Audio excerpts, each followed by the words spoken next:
Eu quero trazer uma palavra ao seu coração nessa noite,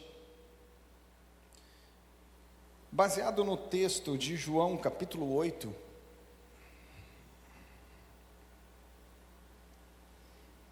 a partir do versículo 31, nós vamos ler. Se você puder, acompanhe comigo. Diz assim: Jesus disse aos judeus que haviam crido nele: se vocês permanecerem firmes na minha palavra, verdadeiramente serão meus discípulos. Então conhecerão a verdade, e a verdade os libertará. Responderam-lhe: somos descendentes de Abraão e nunca fomos escravos de ninguém. Como você pode dizer que seremos livres? Jesus respondeu: em verdade lhes digo, que todo aquele que pratica o pecado é escravo do pecado. Feche os seus olhos, vamos orar ao Senhor. Senhor, meu Deus e Pai, nós abrimos o nosso coração para Ti, nós abrimos a nossa vida ao Senhor, nós queremos entender as Suas verdades, ó Deus, queremos entender tudo aquilo que o Senhor tem para a nossa vida. Senhor, trate do mais profundo do nosso ser. Precisamos tanto, meu Deus, ouvir a Sua voz, ouvir aquilo que o Senhor tem para a nossa vida. Revela-nos, ó Deus, a Tua palavra, enche o nosso coração da Tua verdade, que nós possamos, meu Deus, viver a Tua vontade cada dia mais, em nome de Jesus, amém e amém. O tema dessa noite é verdades que precisam ser ditas. Existem verdades que precisam ser expostas, que precisam ser faladas. Sabemos que toda vez que ocultamos a verdade, ou que não conversamos de uma maneira franca, por exemplo, um casal que não conversa de uma maneira franca, é um casal que provavelmente ele vai acumular problemas e não vai tratar esses problemas. Quantas mulheres às vezes guardam algumas coisas que a machucam, e quantos homens guardam coisas que machucam ele, e não senta numa mesa para conversar e falar a verdade. Se eu falar, outra pessoa vai me compreender mal, e a gente vai ter problema, a gente vai brigar. Quantas pessoas às vezes têm medo de verdades, mas verdades, na verdade, toda vez que ela é dita com amor e com clareza, ela gera libertação. Se o teu casamento não está legal, às vezes sabe o que você precisa, às vezes, coisas tão simples, sentar e abrir o coração, falar o que você está sentindo, falar o que você pensa. Se o namoro não está indo no caminho certo, você precisa sentar e ter uma conversa séria. Se um relacionamento dentro de um grupo, numa liderança não está legal, o que precisa acontecer? Um tempo de mesa, sentar e ter uma conversa franca, uma conversa séria. Isso muda destinos e muda realidades. E Jesus, ele é alguém que nunca omitiu verdades. Esse texto aqui, ele é tão impressionante, porque ele começa falando assim, que alguns judeus acreditaram em Jesus. E Jesus, ele diz assim: conhecereis a verdade, e a verdade vos libertará. Eles olham e dizem assim: mas nós nunca fomos escravos, nós somos filhos de Abraão. Como poderíamos ser libertos? Mas Jesus está falando de algo muito mais profundo. Eu amo as conversas de Jesus, porque se você fizer uma análise fria, muitas vezes quando ele está ensinando, quando ele está falando, quando ele está dirigindo a palavra, ele está falando algo e as pessoas estão entendendo algo muito superficial, e ele está falando de algo muito mais profundo. E nesse exato momento ele estava falando de algo mais profundo. Ele não estava falando de uma escravidão física, mas ele estava falando de uma escravidão espiritual, a escravidão do pecado. E ele fala assim: todo aquele que pratica o pecado é escravo do pecado. E existem verdades que Jesus nunca ocultou, que ele sempre foi muito claro. E existem verdades que precisam ser ditas. Eu sempre costumo pregar uma pregação expositiva, eu amo pregação expositiva, mas hoje eu vou fugir um pouquinho daquilo que eu gosto de fazer e trazer uma pregação temática para vocês. Eu quero trazer alguns pontos de algumas verdades que precisam ser ditas dentro das Escrituras, para que nós venhamos a entender algumas coisas de uma maneira muito clara. A primeira coisa é, a gente vive numa geração muito mimimi, de pessoas que se doem quando ouvem verdades, pessoas que quando são confrontadas, em vez delas mudarem de vida, elas mudam de igreja, em vez delas mudarem de vida, elas trocam de líder. Quando elas são confrontadas pela verdade, elas se incomodam com aquilo, por causa da geração, uma geração que é acostumada de ter o ego afagado. Entenda uma coisa, Jesus nunca precisou afagar o ego de ninguém, Ele sempre trouxe a verdade com amor, e a verdade com amor, ela precisa ser dita.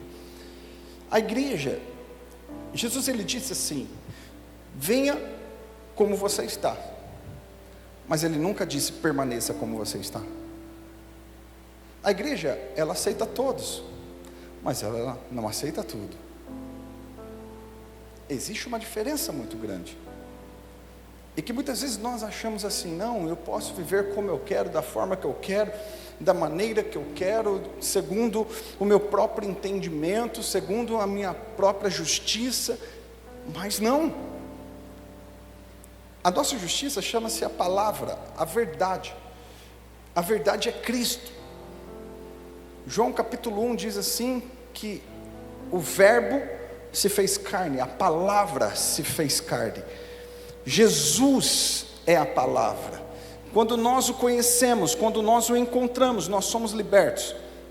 Só existe uma libertação verdadeira sobre a nossa vida, e ela não acontece apenas por uma imposição de mãos sobre a cabeça de alguém, expulsando algo que de repente possa estar sobre a vida da pessoa. Mas a verdadeira libertação de uma pessoa é quando ela se rende à verdade. Não há possibilidade de alguém estar rendido à verdade e o mal continuar sobre a vida dessa pessoa. Existem alguns processos de libertação que é necessário. Sim, Jesus fez isso. Mas quando nós conhecemos a verdade, eu vou dizer algo para você.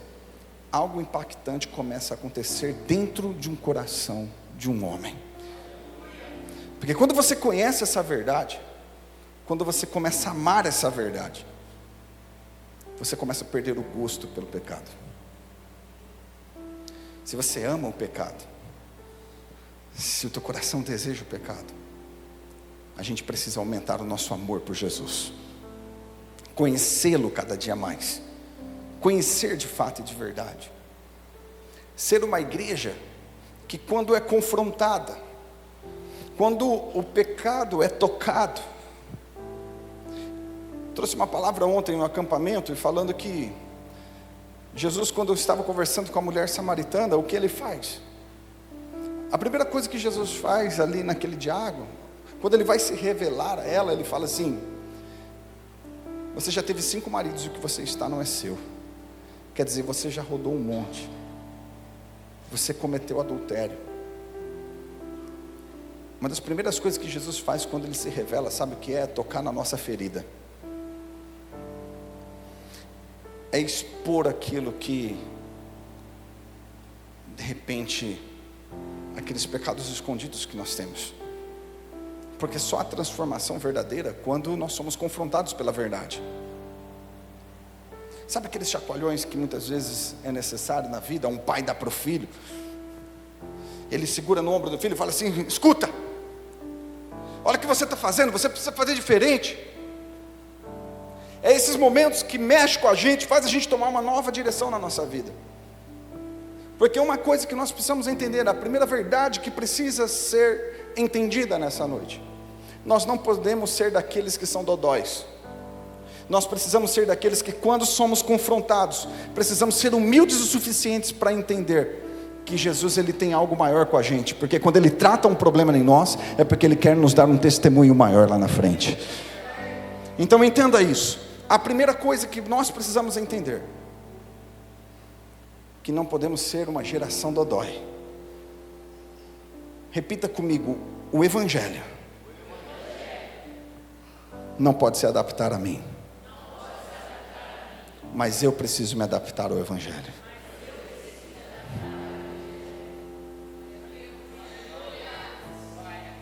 Você está entendendo?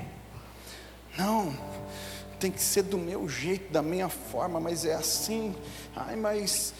Não, meu querido, esquece isso. É nós que se adapta a Ele, não é Ele que se adapta a nós.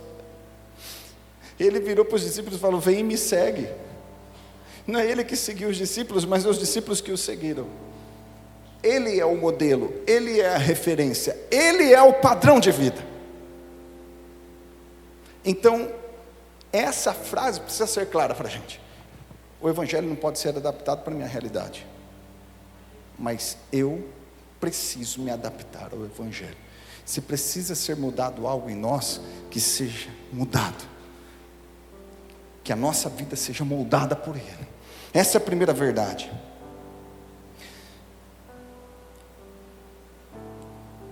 Segunda verdade: perdoe para ser perdoado.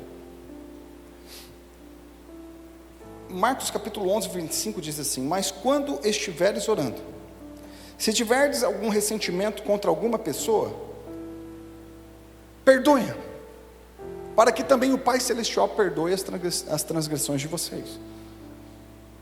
O perdão, ele é algo tão importante na nossa vida, que se você não perdoa alguém, o Pai também não te perdoará. Eu vou repetir isso, porque isso é tão sério, isso é tão importante, isso precisa ser entendido pela gente. Se você não perdoa, o Pai também não te perdoará. Isso está na oração do Pai Nosso. Leia Mateus capítulo 6, você vai entender. A oração do Pai Nosso não é só aquela reza que nós aprendemos desde pequeno, que para ali num determinado momento. Leia ela inteira, você vai entender. Porque a sequência, ele diz assim: se você não perdoa alguém, o Pai também não perdoa. Então preste atenção uma coisa. Gente, quem aqui não tem pecado? Tem alguém que não tem pecado? Levanta a mão. Eu ia ficar assustado se alguém levantasse a mão. Agora, quem tem pecado aqui? Levanta a mão. Eu vou levantar as duas. Um dos meus pecados foi te amar demais.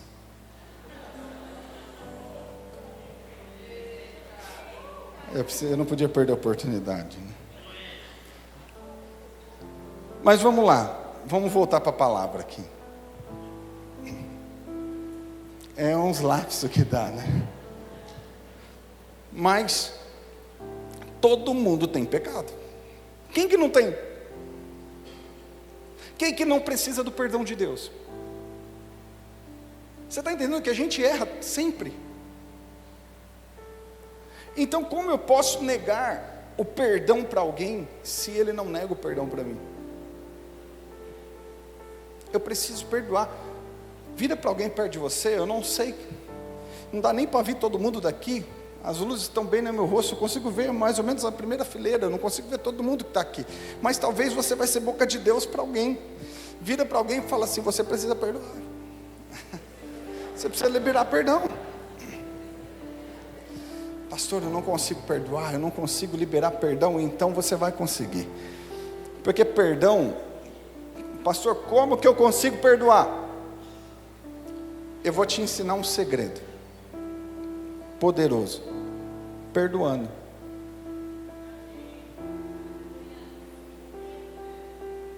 Perdão é fé. Nós já aprendemos isso. Eu preciso perdoar. A pessoa pisou no meu calo, então tá bom. Eu libero perdão para você. Eu te perdoo. Isso é porque você vai ter que matar a tua carne, seu ego, seu eu. Dói. Às vezes dói perdoar. Mas é necessário. Porque nós precisamos do perdão dele mais que todas as coisas. Amém? Terceira verdade que você precisa entender. 1 Timóteo capítulo 6, versículo 10 diz assim: 1 Timóteo 6,10. Pois o amor ao dinheiro é a raiz de todos os males. Algumas pessoas, por cobiçar o dinheiro, se desviaram da fé e se afligiram com muitos sofrimentos. Então vamos entender uma coisa. O problema não é o dinheiro. O problema é o amor ao dinheiro. Tem pessoas que são controladas pelo dinheiro. Ela não controla o dinheiro a controla. Então nós precisamos entender algo. Você pode pensar, uma vez eu ouvi o Cláudio Duarte falando sobre isso, e eu dei muita risada. Ele falou assim: dinheiro traz felicidade? Não. Ele falou assim: traz ou não? Ele falou assim: e a pobreza? A pobreza, se dinheiro não traz felicidade, a pobreza eu tenho certeza que não traz. E é um fato. Imagina você com a tua luz cortada, água cortada, sem combustível para pôr no carro, seu carro parado na garagem porque você não tem condição de arrumar. Imagina uma coisa, você com vontade de trocar o carro, teu carro tudo estrupiado, você não consegue trocar, você não consegue viajar uma vez no ano que quer que seja, você não consegue dar uma volta com a varoa porque você não tem dinheiro, teu filho pede alguma coisa, você não tem. Então, a gente sabe que a pobreza traz tristeza. Isso é um fato. Mas qual é o problema então? O amor ao dinheiro. Ter dinheiro não é o problema é amá-lo, ele te controlar. Porque pessoas são dominadas pelo dinheiro de tal forma que o controlam suas decisões. Tem gente que é tão pobre que a única coisa que tem é dinheiro. Não seja controlado por ele. Pessoas gananciosas são controladas pelo dinheiro. Você quer ver uma coisa? Quando fala de dinheiro na igreja, fala de dízimo, fala de oferta, tem gente que se dói, tem gente que se mexe. Vigie o seu coração, irmão, de todo o coração, vigie o seu coração, porque isso pode ser um sinal da ganância no teu coração. Porque quando se preocupamos com a menor parte, o Senhor diz assim: entregue a menor parte e fique com a maior. A gente se preocupa mais com a menor do que com a maior. Quando a gente é assim, a gente precisa vigiar o nosso coração. Então, entenda uma coisa: não seja controlado pelo dinheiro, não seja alguém que a sua vida seja voltado para dinheiro. É a raiz de muitos males na vida de um homem. Posso ouvir um amém? Amém. Provérbios 21, 20 diz assim: a casa do sábio há tesouros valiosos e azeite, mas o tolo devora tudo o que pode. Na versão Nova Bíblia Viva, em português, tem uma colocação interessante que diz assim: o sábio economiza e tem sempre bastante comida e dinheiro em sua casa, mas o tolo gasta todo o seu dinheiro assim que o recebe. Então entenda uma coisa: tem coisas que você não tem porque você administra mal. Tem coisas que não te sobra é porque assim que você recebe, você já sai gastando. Tem gente que tem funiquito com dinheiro. A pessoa tem um problema tão sério emocional que ela pega o dinheiro e ela já sai comprando. Dia de pagamento, recebeu, já começa o rolê. O Mercado Livre já começa. Shopee, desceu no centro, começou a gastar dinheiro adoidado, sem necessidade, sem precisão. Então a Bíblia ensina uma coisa: que aquele que economiza sempre tem bastante comida e dinheiro, mas o que recebe já gasta, esse vai passar muito apertado. Então nós precisamos aprender a ter equilíbrio. Verdades que precisam ser ditas. Tem coisa que não é porque você ganha mal, é porque você administra mal. Seja fiel no pouco, e no muito Deus vai te colocar. Próxima verdade que precisa ser dita. Olha só, João 15, 18.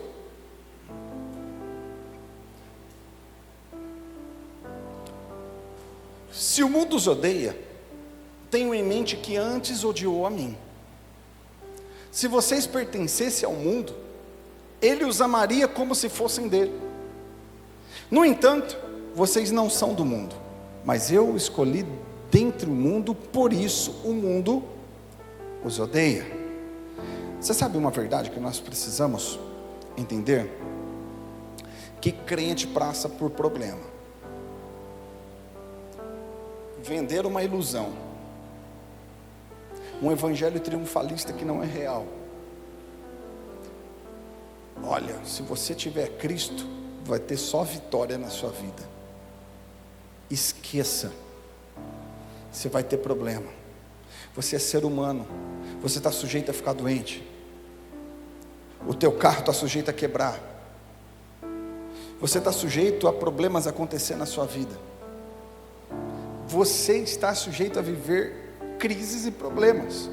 Tem até um versículo, olha isso, Efésios 6,13 diz assim: portanto, tomai a armadura de Deus, para que possam resistir, o quê? No dia mau, e permanecer inabaláveis depois de terem feito tudo. Paulo diz ao povo de Efésios: olha, revistam-se da armadura de Deus, para que vocês resistam no dia mau. Existe o dia mau na vida do crente, meu filho. Existe o dia mau na vida do cristão. Essa verdade você precisa entender. Se você acha que vai ser mil maravilhas a tua vida inteira, não será assim. Nós passaremos por guerras, nós passaremos por lutas. Olha que Jesus disse, o texto que nós lemos para os discípulos, ele falou assim: o mundo vai odiar vocês. Como eles me odeiam, o mundo vai odiar vocês. Estejam preparados para isso. Não vai ser só mar de rosa não. Vocês não vão estar só passando na rua e vai aparecer um doente, vocês vão orar e ele vai andar. Vocês não vão falar para outro vão se converter, vai ser batizado, vai receber o Espírito Santo e vai começar uma nova vida sobre essa pessoa. Não vai ser só isso. Vocês serão odiados. Por onde vocês passarem, as pessoas vão odiar vocês como odeiam a mim. Então ele estava ensinando algo para a gente, que nós teremos dia mau, nós vamos ter períodos da nossa vida que passaremos por lutas. Sabe por que é importante você entender isso? Para você não virar um crente bitolado, louco, alienado, achando que a tua vida só vai ter vitória. Quem prega isso é irresponsável. Imagina uma coisa, o apóstolo Paulo, qual foi o final da vida dele? Preso,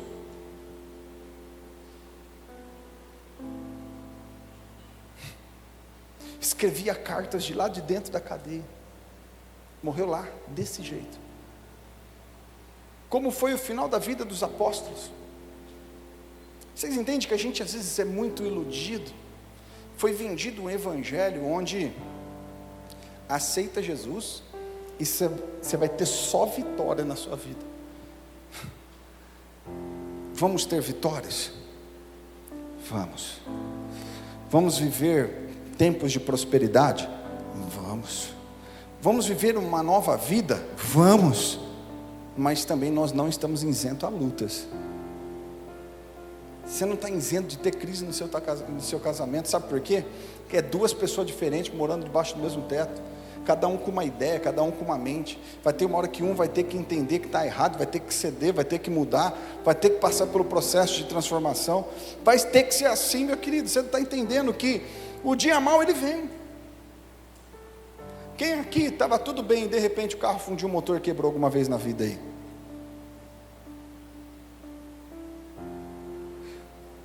Um dia eu tinha um Santanão bala.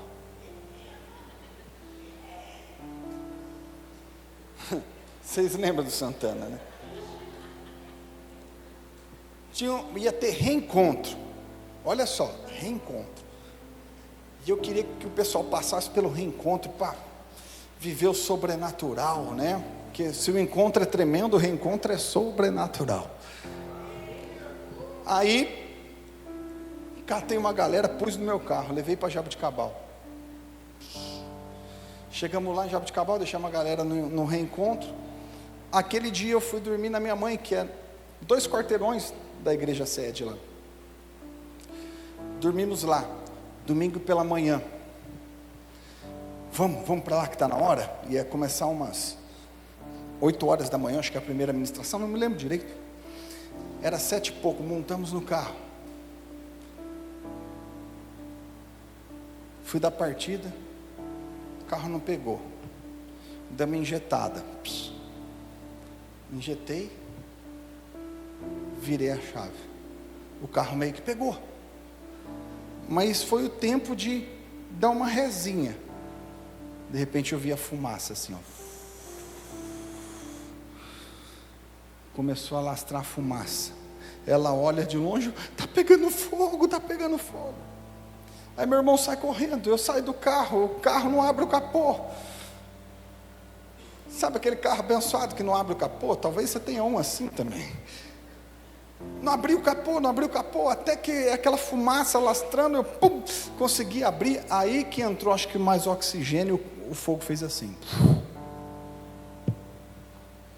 Tenta ligar para o bombeiro.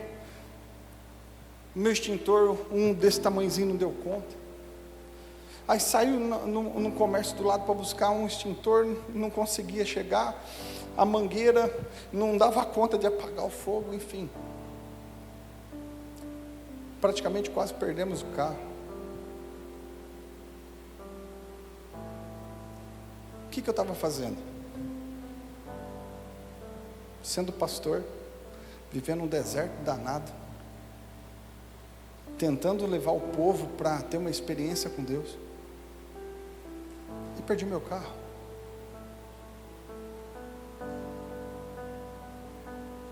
Porque o dia mal acontece. Só que a Bíblia diz: revista-se da armadura, para que você possa resistir ao dia mal. A luta ela vai vir, mas como nós vamos resistir ao dia mal? É só se estivermos revestidos. Essas verdades precisam ser ditas, meu querido, para que você não se torne aquele crente tonhão. Ai, meu carro quebrou, deu tudo errado aqui, ó, não quero mais saber de Deus na minha vida, não. Eu vou abandonar tudo porque está dando tudo errado. Não, revista da armadura de Deus no dia mal, para que você permaneça.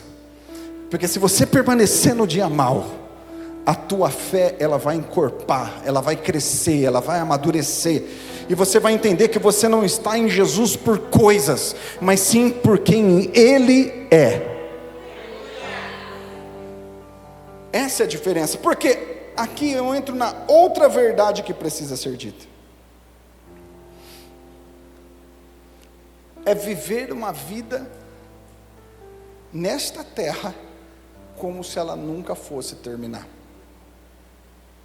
Paulo diz assim: se a esperança do homem se alimenta somente as coisas dessa terra, você é o mais infeliz de todos os homens. Existe céu, existe inferno, ele é real. Olha só, Mateus 10, 28 diz assim: não tenha medo dos que matam o corpo, mas não podem matar a alma. Antes, tenha medo daquele que pode destruir tanto a alma como o corpo no inferno. Jesus veio com o maior propósito. Sabe qual é? Nos livrar de lá, nos dar a salvação e vida eterna. Esses dias eu ouvi uma conversa entre um pastor e um ateu muito conhecido no YouTube. Eu achei tão interessante aquela colocação daquele pastor. Esse pastor e esse ateu conversavam, e ele dizia assim: você tem uma família linda, uma esposa que te respeita, uma filha maravilhosa. Eu tenho uma esposa maravilhosa, eu tenho uma família linda. Isso não está atrelado a eu acreditar em Deus ou não. Você é bem sucedido no que faz. Eu também sou bem sucedido no que faz. Aparentemente nós não temos diferença nenhuma. Ele falou assim: só existe um ponto. Ele falou assim: na hora que nós fecharmos os nossos olhos, se eu estiver certo, eu viverei a vida eterna. Se eu estiver certo, e você ter negado a Cristo, o sacrifício dele, você não viverá a vida eterna. Porque a maior diferença entre um ímpio e um crente, a maior delas, é quando nós fechamos os nossos olhos nessa terra. Porque existe uma vida eterna. Você não pode viver a sua vida achando que tudo resume a essa terra. Você se preocupa mais com o carro, você se preocupa mais com o trabalho, você se preocupa mais com coisas materiais do que muitas vezes você se preocupa com a sua alma. Para onde ela vai? Onde ela vai viver a eternidade? Quando nós paramos para pensar e entender a gravidade disso, nós começamos a entender o porquê Jesus veio a essa terra, para nos livrar de lá. Porque eu decido em passar nas águas, porque eu decido em viver com Cristo, porque eu quero viver com Ele, não só nessa terra, mas por toda a eternidade. A igreja precisa entender essa verdade, meu irmão. O que muda a nossa história, o que vai mudar a eternidade, é como a gente decidiu viver nessa terra com Ele. Essa verdade precisa ser dita. E eu quero caminhar aqui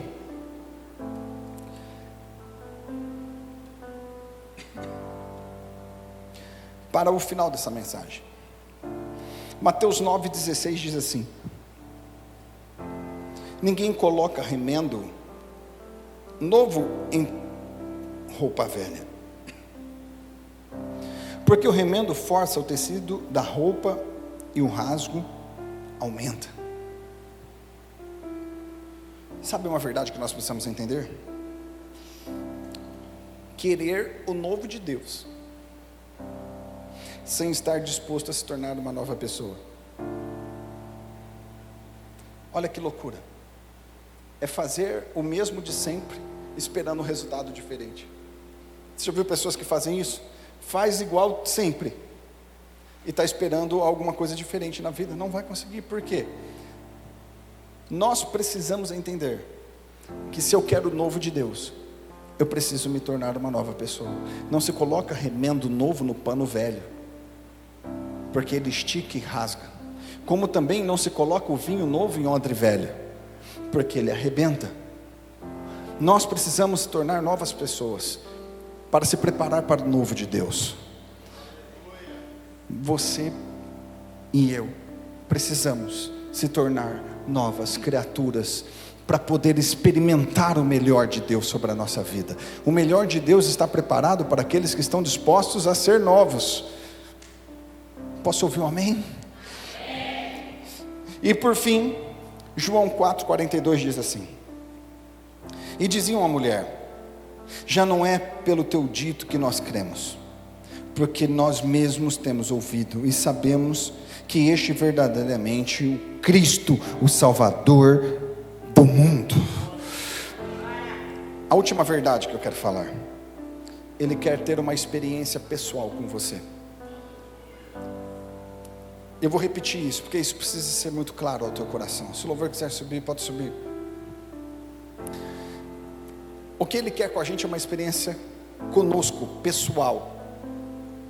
Não é uma experiência do outro apenas fortalecer a sua fé, mas é você ter uma experiência. Aqui nesse momento, nesse texto, para ser direto, encurtar, uma mulher, ela chega e testemunha Fala assim: olha, eu encontrei Jesus, Ele é o Salvador. E todo aquele povo acredita naquilo que aquela mulher fala. E logo aquele povo começa a ter experiência com Jesus.